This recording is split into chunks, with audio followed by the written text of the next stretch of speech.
Meditation is a phenomenal empowerment that you can do whatever is needed in the world, whatever, I mean that, and still remain untouched by the process of activities that we need to conduct in the world.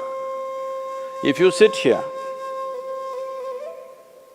your body is here, your mind is there, who you are is little away. This is the end of suffering, and this is meditativeness.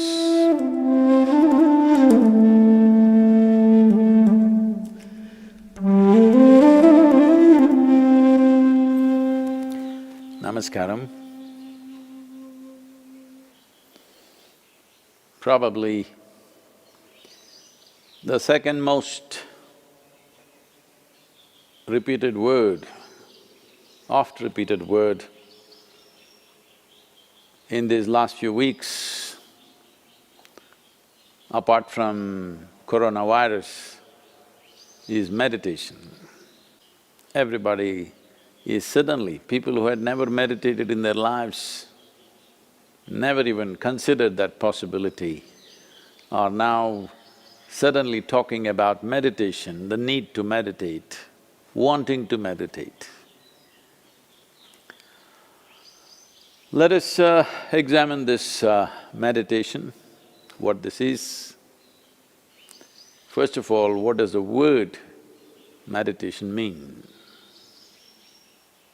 The English word meditation doesn't really mean anything, in the sense, it doesn't say anything specific. If anybody sits normally with their eyes closed, it's assumed they must be meditating. One can sit with their eyes closed and do many things.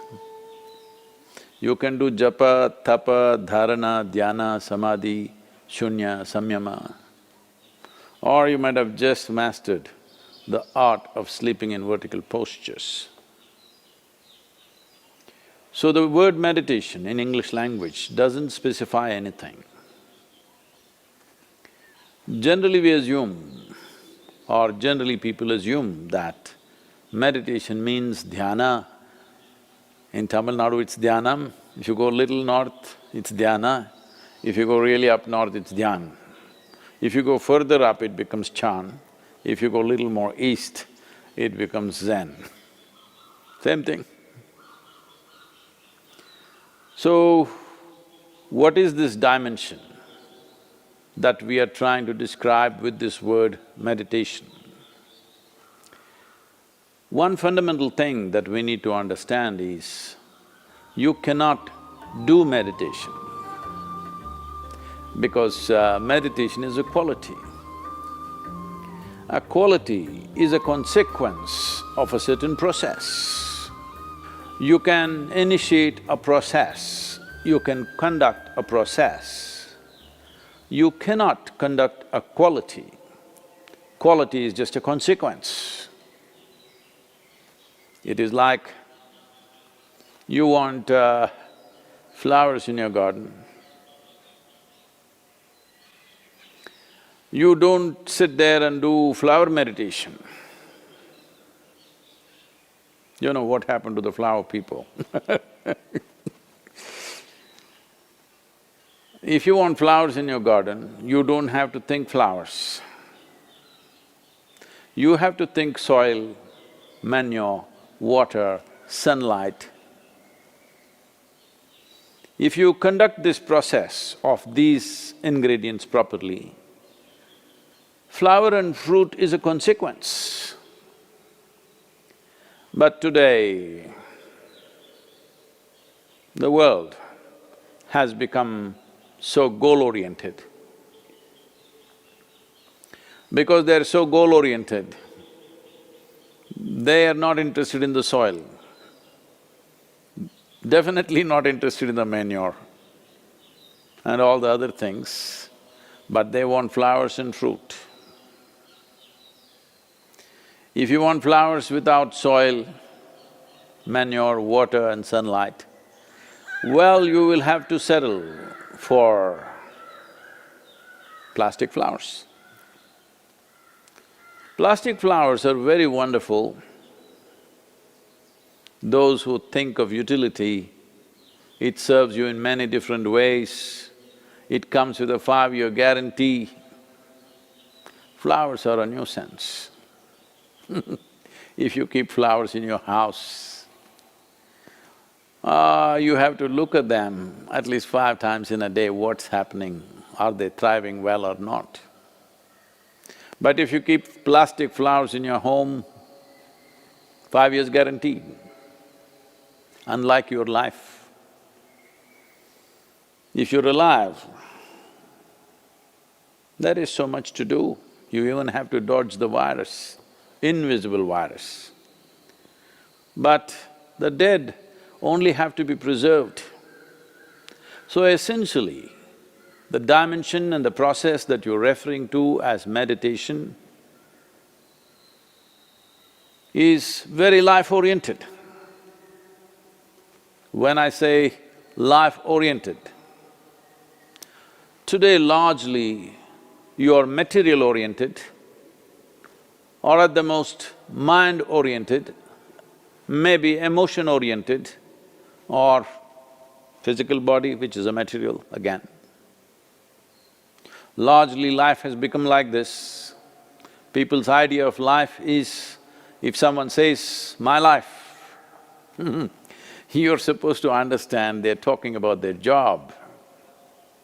They're talking about the economic condition in the country or in the world, about their car, maybe about their dog, sometimes about their husbands or wives.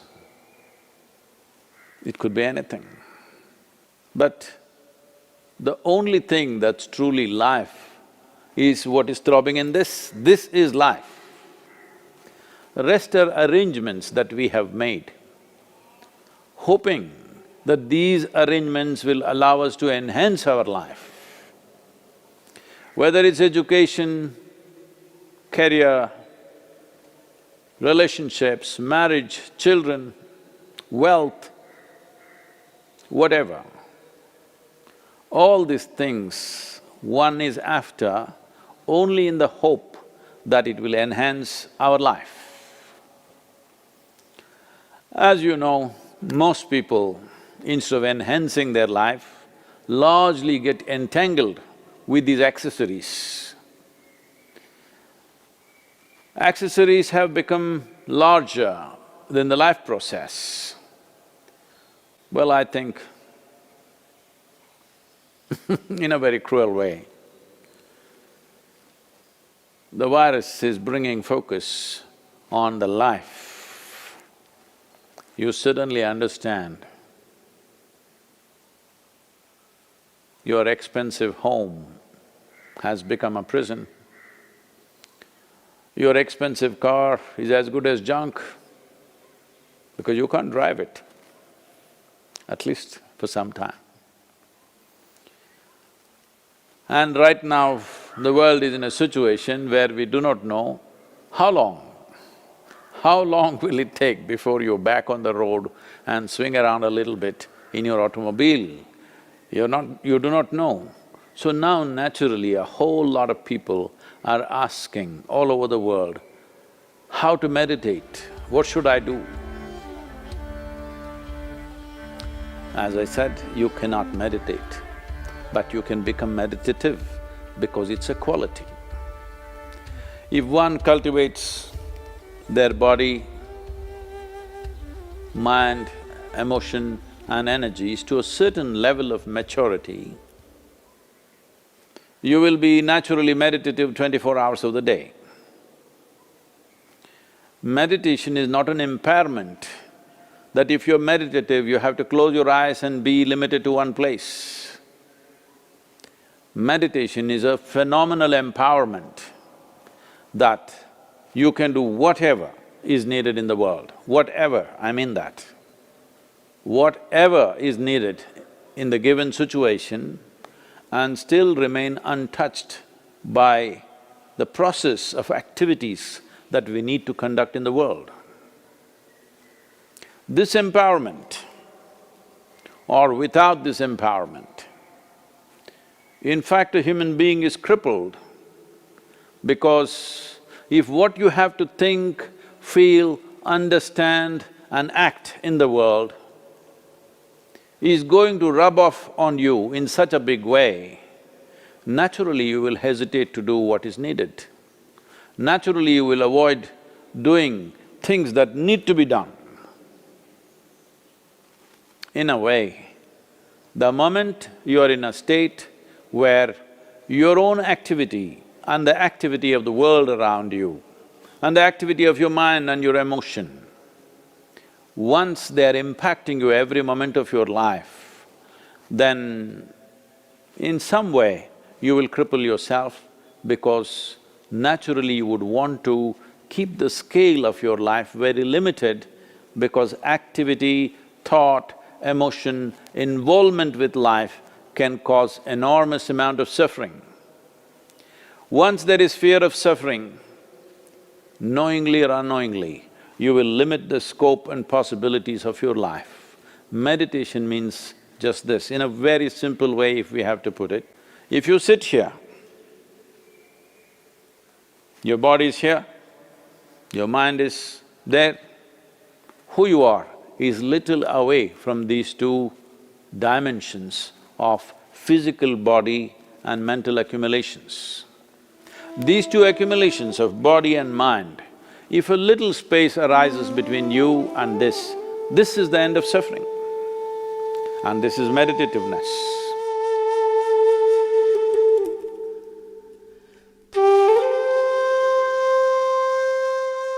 Isha Kriya is an extremely simple process but a powerful tool.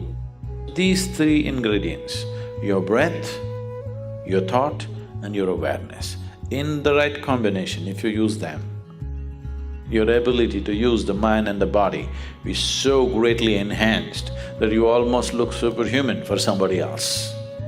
But I'm telling you, this is human. This is not about being superhuman.